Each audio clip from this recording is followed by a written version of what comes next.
Terima kasih untuk Anda yang masih bergabung bersama dengan kami dan di segmen ini kita akan review jalannya perdagangan jelang libur akhir pekan. Pemirsa di mana indeks harga saham gabungan penguatannya terpangkas. Dan kami ingatkan kembali, Anda masih bisa berpartisipasi di WhatsApp interaktif kami di 0812 di 8788 di 3723 seperti yang tertera di layar televisi Anda nantinya. Dan saat ini kami sudah terhubung melalui Zoom bersama dengan Bapak Peter Susilo selaku Brand Manager of YB Semarang Gocuan. Kita akan langsung sapa saja. Pak Peter, selamat sore. Apa kabar, Pak? Selamat sore Pak David, selamat sore semua. Ya, terima kasih Pak Peter sudah meluangkan waktu di IDX Channel. Tidak terasa kita sudah sampai kembali di perdagangan akhir pekan. Pak, bagaimana review Anda selama sepekan terakhir? Indeks harga saham gabungan sempat menguat ke 7.677, kemudian berbalik melemah dan jelang penutupan perdagangan sesi kedua kita sama-sama berharap support 75 masih mampu bertahan. Analisis Anda Pak Peter? Kalau saya lihat memang analisa dari IHSG ini tadi pagi meningkat ya Pak ya. Cuman penutupan ini kelihatannya kok mulai kembali lagi ke bawah. Ini sih kalau saya lihat memang banyak aksi bargain hunting nih. Jadi kita lihat model-model seperti ini kita amatin ya. Kemudian juga perhatikan juga untuk rilis keuangan di beberapa emiten ini juga pasti akan membawa dampak. Dari sentimen global juga membawa dampak nih. Kita harus perhatiin. Nah, kalau dilihat dari analisanya sendiri, selama memang dari IHSG sendiri, semoga ya, kita lihat acuannya tidak di bawah 7476, masih aman-aman aja sih. Kondisinya seperti ini, kita lihat semoga dia bisa kembali ke atas nih, Pak David. Baik, di tengah penguatan indeks harga saham gabungan, sebelumnya asing sempat keluar Pak, dan pada perdagangan kemarin asing masuk kembali. Apa yang bisa dicermati Pak, meskipun dalam beberapa waktu terakhir, dominasi asing ketika perbankan mengalami tekanan yang cukup dalam, saham-saham domestik justru mampu mengangkat IHSG dengan penguatan saham-saham dari konglomerasi. Kalau yang saya sih biasanya kalau saya cermatin pasti dari akumulasi asing ya Pak ya. Kita lihat biasanya kalau arus net buy-nya arus net buy ini terbesar mengalir nih ke saham-saham big cap nih, seperti contohnya seperti BCA, Mandiri, ya, NI, BRI. Ini kita bisa langsung pantau, terutama dari Bank BCA biasanya kita lihat mulai akan ada dampak penguatan ketika asing mulai masuk. Kemudian yang kedua kita lihat dari teknologi Pak. Teknologi kita lihat biasanya sekarang saat ini pun teknologi ada di puncak-puncaknya ya Pak ya.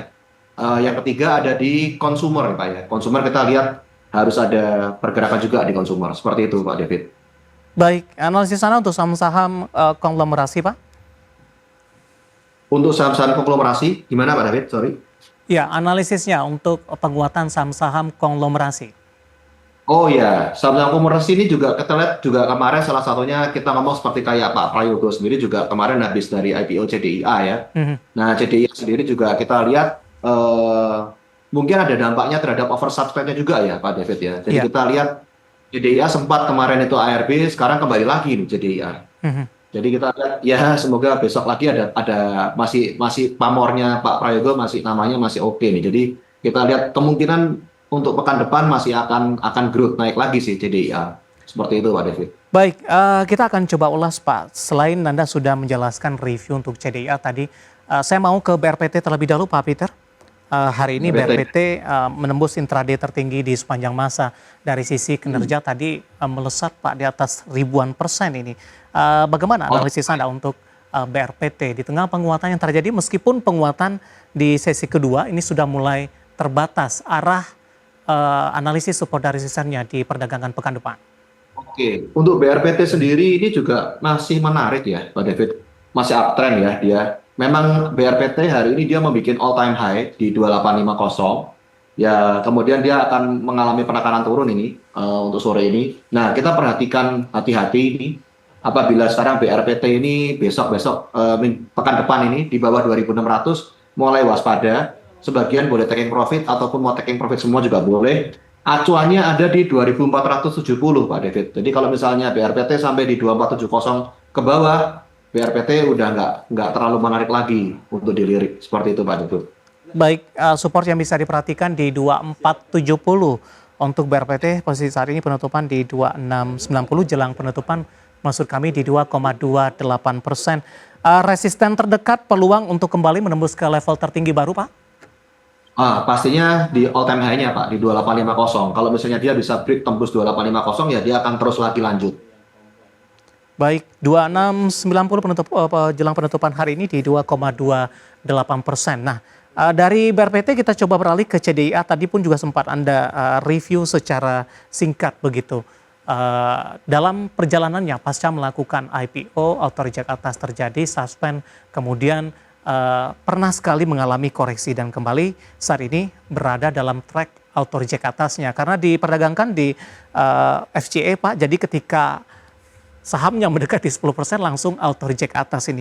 Bagaimana Anda melihat respon dari para investor sampai sejauh ini terhadap CDIA? Tampaknya tidak pernah padam Pak, meskipun kemarin sempat tertekan cukup dalam untuk CDIA.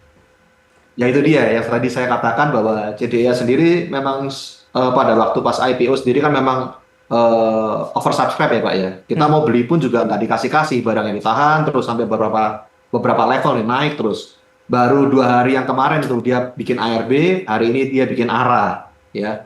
Nah tinggal besoknya seperti apa. Saya lihat kok cenderung CDIA selama dia tidak di bawah low 1485, ini dia akan masih bisa lanjut terus sih untuk CDIA. Kita perhatiin aja untuk pekan depan Pak David. Apalagi untuk pekan depan juga sewajarnya dia udah open dari FCA ya Pak ya. Kan udah 7 hari. Artinya peluang Gitu. untuk mencatatkan rekor tertinggi masih akan terus berlanjut Pak untuk CDIA. Kalau sewajarnya kalau menurut penilaian saya iya sih. CDIA bisa lanjut Pak David. Baik.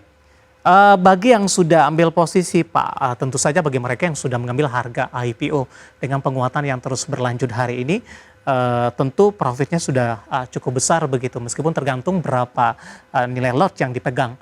Untuk mengamankan posisi dari CDIA mungkin ketika profit sudah mengalami peningkatan, Pak Peter.